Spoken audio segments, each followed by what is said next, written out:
ప్రతి విజయం వెనుక ఉంటుందో మహిళ వెలుగుల్ని పంచి కరిగే కొవ్వొత్తిలా ఆ వెలుగే సత్యం శివం గుర్తిస్తే నీదే జయం ఒక మగువ శాపంతో పసివాడే గగనం ఒక మహిళా శపథంతో కొణికింది భువనం మధురం నీ చరిత్రం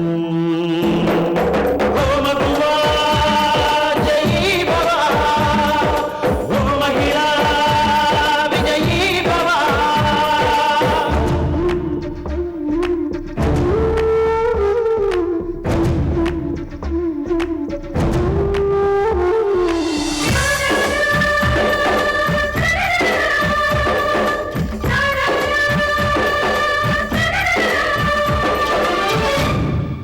ఒట్టి మాటతో ఒక్కనాటికి రాదు రాదు జయము చిత్తశుద్ధితో చెమట ఊచితే అందదా విజయము పిడుగురాలిన అడుగు ముందుకు వేయుడే ధైర్యము మనసు చూపిన మార్గ మొదలక సాగని పయనము అంతులేనిది నీ సహనము సాటిలేనిది నీ త్యాగము బతుకు బాటలో ఎన్ని వెతుకులాటలో మలుపు మలుపున ఎన్ని ఆటుపోటులో గెలుపే నీ ధ్యేయం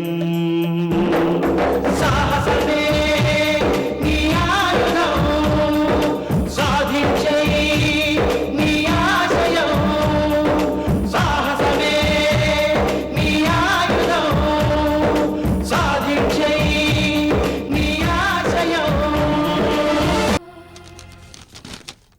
ఎస్ఆర్ నంబర్ 140. అలాగే సార్.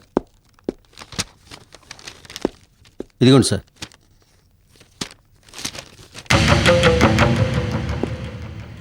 నమస్కారం లాయర్ గారు. నమస్కారం, కూర్చోండి. బాలాజీ గారు, ఏంటలా డల్గా ఉన్నారు? ఇవాళ కోర్టులో జరిగిన దానికి డల్గా ఉండకుండా హుషారుగా ఎలా ఉండమంటారు సార్? ఎంతో రిస్క్ చేసి విస్కీ అబ్బుని అరెస్ట్ చేయిస్తే అతని సాక్ష్యం చెల్లకుండా పోయింది. Don't worry mister Balaji. Don't worry అని ఎంత తేలిగ్గా అనేశారు సార్. చూడండి, ఒక్కోసారి అలాగే జరుగుతుంటుంది. ఫస్ట్ ఫిట్నెస్ పనికి రాకుండా పోయిందని మీరేం బాధపడకండి. ఎంత చెప్పినా మా ఫీలింగ్స్ మీకు అర్థం కావు సార్. బాలాజీ గారు, మీ ఫీలింగ్స్ నేను అర్థం చేసుకోగలను. ఇక్కడ పాయింట్ ఏమిటంటే, ఆ ఎక్స్పర్టీ లాయర్ చాలా తెలివిగా ప్లాన్ చేసి ప్లే చేశాడు. అది బాగా వర్కౌట్ అయింది. మరి అలాంటి పాయింట్ మీకెందుకు తోచలేదు? బాగుందని మీరు అనేది సడన్గా తోచాలని రూల్ ఏమైనా ఉందా? మంచి మంచి లిటిగేషన్ పాయింట్స్ ఒక్కోసారి నాకు తడుతుంటాయి, ఒక్కోసారి అపోజిషన్ లాయర్కి తడుతుంటాయి. ఏదో ఒకసారి మంచి పాయింట్ తట్టినంత మాత్రాన నాకేం తెలియదు అనుకుంటే ఎలా? నా బాధ నేను ఎక్స్ప్రెస్ చేశాను. దయచేసి ఇరిటేట్ అవ్వకండి sir. It's all right. Mister Balaji, whisky అబ్బుల సాక్ష్యం చెల్లకపోతే పోయింది. కానీ అప్రూవర్ వీరాచార్య ఉన్నాడుగా, తనే సీతకు సైనైడ్ అమ్మినట్టు కోర్టులో సాక్ష్యం ఇస్తాడు. అదే స్ట్రాంగ్ ఎవిడెన్స్ అవుతుంది. దాంతో సీతకి శిక్ష పడ్డం ఖాయం. మిస్టర్ బాలాజీ, ఏమిటి ఆలోచిస్తున్నారు? లాయర్ గారు, నాకు ఆలోచన వచ్చింది. అది కరెక్టా కాదో చెప్పండి. అదేంటో చెప్పండి. మనకు బాగా తెలిసిన పోలీస్ ఆఫీసర్ చేత నిజం చెప్పమని ఆ విస్కీ అబ్బుల్ గాడికి ఫుల్ కోటింగ్ ఇప్పిస్తే ఎలా ఉంటుందంటారు? ఏవీ బాగుండదంటారు. అతని సాక్ష్యం చెల్లదని ఒకసారి జడ్జి గారు అన్నాక తిరిగి అతన్నే సాక్షిగా ప్రవేశపెడితే జడ్జి గారికి ఆగ్రహం తెప్పించడం తప్ప మరే ఉపయోగం ఉండదు. మీరేదేదో ఊహించుకునే డిప్రెషన్ ఫీల్ అవుతూ నన్ను డిస్టర్బ్ చేయకండి. అప్రూవర్ వీరాచార్య ద్వారా మన కేసు నెగ్గేలా నేను చూస్తాను. మీరు నిశ్చింతగా వెళ్ళండి. మిమ్మల్నే నమ్ముకున్నాం. ఏం చేస్తారో ఏమో. వస్తాను సార్. ఓకే. సత్యమేవ జయతే. ఏనాటికైనా సత్యానికే విజయం లభిస్తుంది కానీ అసత్యానికి కాదు అని మరొక్కసారి తాజాగా నిరూపణ అయింది లక్ష్మి. ఈనాటి ఈ తొలి విజయానికి కారణం ఢిల్లీ లాయర్ గారు కాదు, నువ్వు. అవును లక్ష్మి, ముమ్మాటికి నువ్వే. నీ ధైర్య సాహసాలు, ఆత్మస్థైర్యమే ఈ గెలుపు కారణం. ఎంత ఖర్చైనా పర్వాలేదు, మీరు ఎంత ఫీజు డిమాండ్ చేసినా సరే నా కూతురికి మాత్రం శిక్ష పట్టడానికి వీల్లేదు, నిర్దోషిగా బయటికి రావాలి అని నువ్వు ఢిల్లీ లాయర్ గారితో చెప్పినప్పుడే నువ్వంటే ఏమిటో, అవసరాన్ని బట్టి ఎలాంటి నిర్ణయాలు తీసుకుంటావో అర్థమైంది. నువ్వేమీ అనుకోకపోతే నా మనసులోని మాట చెప్పనా? నువ్వు నా భార్యవి కావటం నిజంగా నా పూర్వజన్మ సుకృతం. లక్ష్మి, నీ గురించి ఇంకా చెప్పాలని. నన్ను మీరు, మిమ్మల్ని నేను, మనిద్దరిని జయకృష్ణ పొగుడుకుంటూ కూర్చుంటే పనులు కావు. ఒక సాక్ష్యం చెల్లనంత మాత్రాన కేసు నెగ్గుతామని సంబరపడనక్కర్లేదు. మిగతా వాళ్ళ సాక్ష్యాలు కూడా చెల్లకుండా పోవాలి. ఏది ఏమైనా సరే మనం కేసు గెలవాలి. సీత నిర్దోషిగా బయటికి రావాలి. అడబాల శాంతి నేరస్తురాలుగా జైలుకు వెళ్లి యావజ్జీవ శిక్ష అనుభవించాలి. సెంట్రల్ జైలుకు వెళ్లి ఖైదీ దుస్తుల్లో కఠిన కారాగార శిక్ష అనుభవిస్తున్న శాంతిని నేను చూడాలి. అప్పుడే నాకు మనశ్శాంతి.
ఏమిటి లక్ష్మి కన్నార్పకుండా చూస్తున్నావు?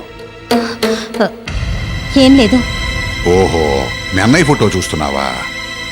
పాపం, ఆ మూల మీ అన్నయ్య ఫోటో కనిపించగానే బాధ తట్టుకోలేకపోతున్నావా? నాకేం బాధ? అదేం లేదండి. నువ్వు చెప్పనవసరం లేదు లక్ష్మి. మొహం మనసుకు ప్రతిబింబం అంటారు. నువ్వు బాధపడుతున్నది లేనిది నీ మొహమే చెప్తోంది. నేను బాధపడేది మా అన్నయ్య గురించి కాదు. మరి దేని గురించి? ఏమండి, అసలు సైనిడ్ మధ్యం చావులు ఎలా జరిగాయి? నిజంగా వాళ్ళే చేస్తుంటారంటారా?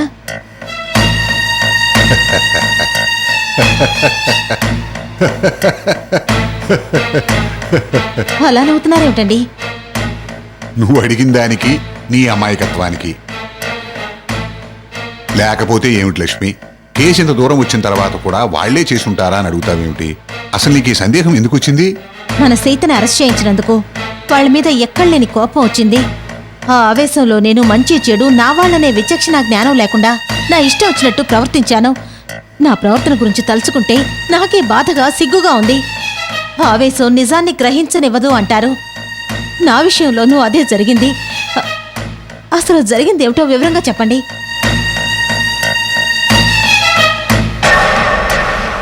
లక్ష్మి, నువ్వు అడిగింది అతి చిన్న ప్రశ్నే అయినా అతి పెద్ద సమాధానం చెప్పవలసిన అవసరం ఉంది. వైన్ షాప్లో వచ్చిన లాభాలతో మనం ఈ ఇల్లు, గార్మెంట్ ఫ్యాక్టరీ సొంతం చేసుకున్నాం. ఈ ఇంటిని మనం స్వాధీనం చేసుకునే టైంలో ఇందు జైలు నుంచి వచ్చింది. రెండో భర్తకి ఇందుకి పడలేదు. దాంతో కాపురం సరిగ్గా సాగలేదు. ఇందుని ఏదో విధంగా వదిలించుకోవాలని వాళ్ళ అత్తగారు ప్లాన్ చేసి చివరికి తన ప్లాన్కి తనే బలైపోయింది. ఇందు భర్త జైలుకి వెళ్ళాడు. ఇటు హాయిగా మన సీతమ్మ తన భర్తతో కాపురం చేసుకుంటోంది. తనకు దక్కని సుఖ సంతోషాలు సీతకు దక్కడం చూసి ఇందు తట్టుకోలేకపోయింది. స్త్రీకుండే సహజమైన ఈర్ష్యా ద్వేషాలకి ఇందు లొంగిపోయింది.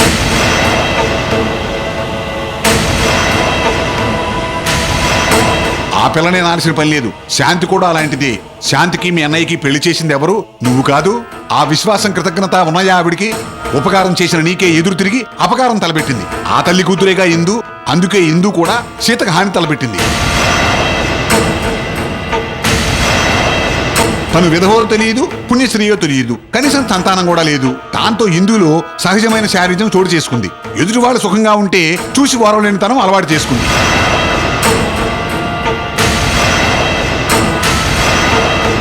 నాకు లేని ఆనందాన్ని మా వదిలి పొందుతోంది, నాకు లేని సుఖ సంతోషాలను తనదక్కించుకుంటోంది, నేను పొందలేని మాతృత్వాన్ని సీత పొందుతోంది.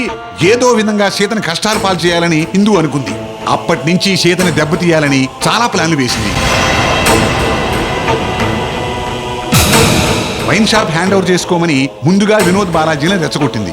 వైన్ షాప్ను కామధేనుగా భావించి ఎలాగైనా దాన్ని కొట్టేయాలని కన్నేసింది. మా వైన్ షాప్ మీకెందుకు ఇవ్వాలని మేము అడ్డం తిరిగాం. షాప్ మా అమ్మగారి పేరుతో ఉంది కాబట్టి హ్యాండ్ ఓవర్ చేయాల్సిందేనని ఇందు ఎదురు తిరిగింది. చివరికి లాయర్ నోటీసుల దాకా వెళ్ళింది.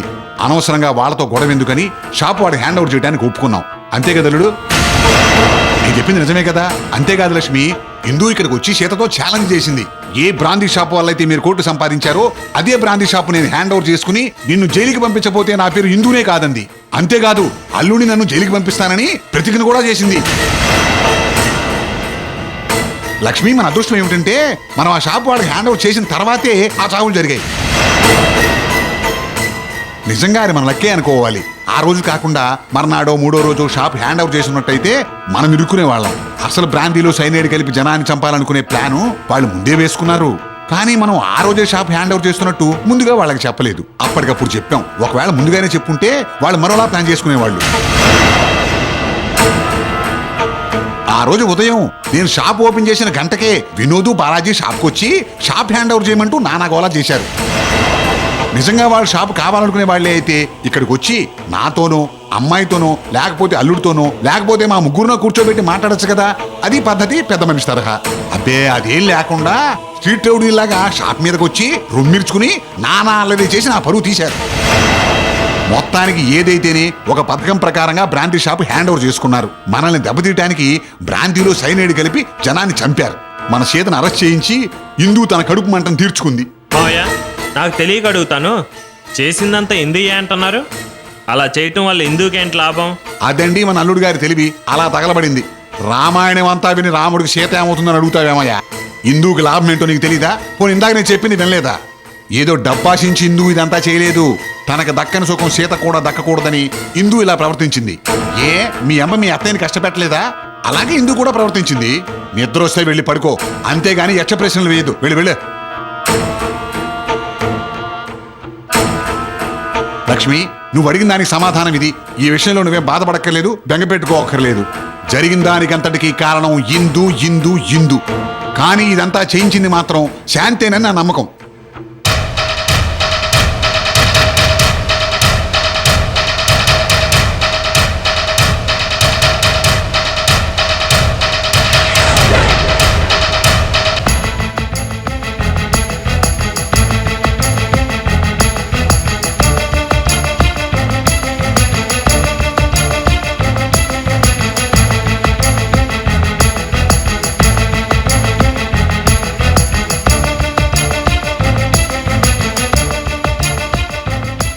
మీరు ఈ విషయంలో ఇంకేమీ ఆలోచించక్కర్లేదు, కంగారు పడక్కర్లేదు. జయం మనదే.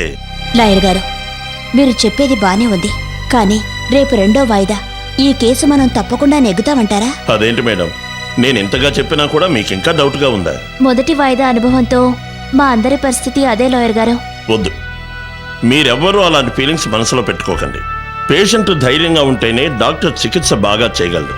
అలాగే క్లయింట్స్ ధైర్యంగా ఉంటేనే లాయర్ ముందడుగు వేయగలడు. అప్రూవర్గా మారిన వీరాచారి సాక్ష్యం ఒక్కటి చాలు మేడం. అడబాల సీతకి 2 లక్షలకి సైనైడ్ అమ్మింది నేనేనని జడ్జి గారితో వీరాచారి ఒక్క మాట అంటే చాలు. మనం కేసు నెగ్గినట్టే, మీరనుకున్న జయం సాధించినట్టే. ఆ ఫైల్ ఇలా ఇవ్వండి.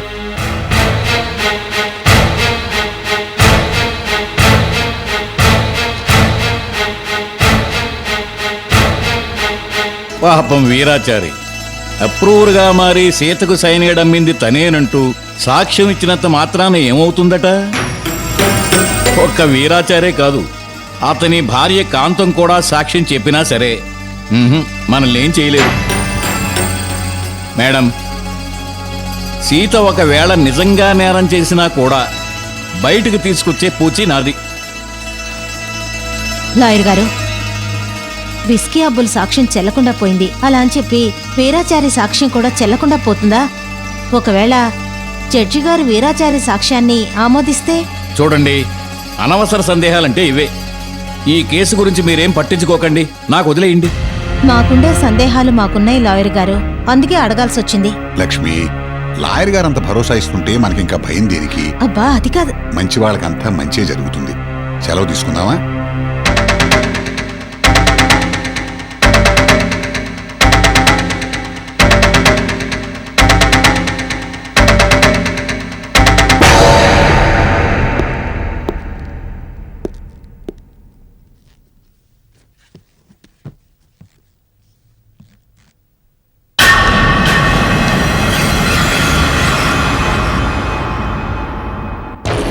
యువరానా, ఈ కేసులో మరో కీలకమైన సాక్షి గోల్డ్ స్మిత్ వీరాచారి.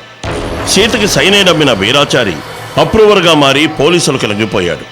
అతన్ని ప్రశ్నించడానికి అనుమతించవలసిందిగా కోర్టు వారిని కోరుకుంటున్నాను. Permission granted. వీరాచారి వీరాచారి వీరాచారి.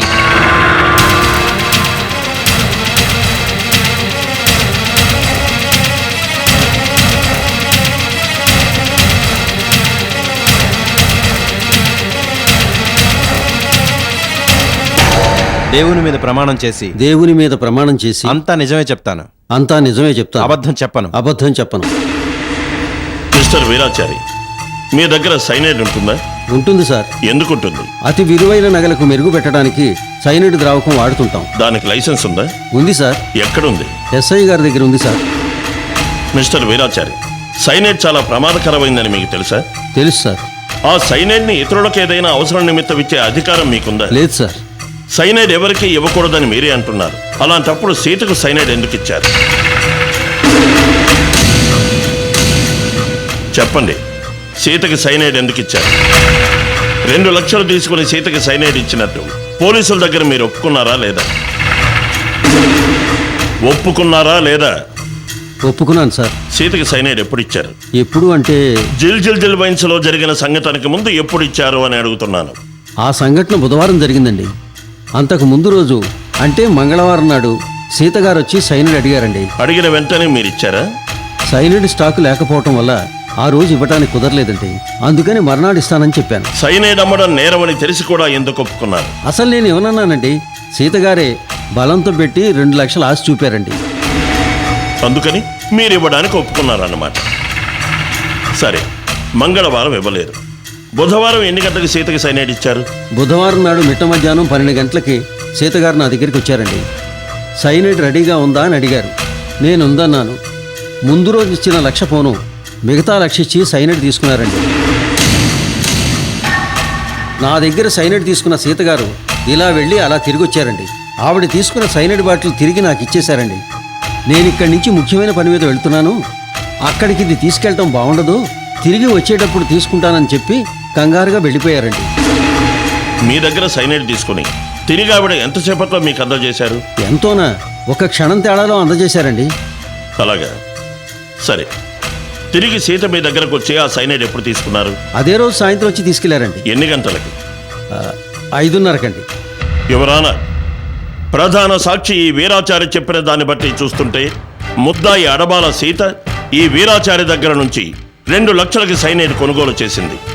దాన్ని చీప్ లిక్కర్లో కలిపి తనకి బాగా నమ్మకస్తులైన వారి చేత ఫిల్ చేయించి సీల్ చేయించి జిల్ జిల్ జిల్ వైన్ స్టాకులో చేరేలా చేసింది.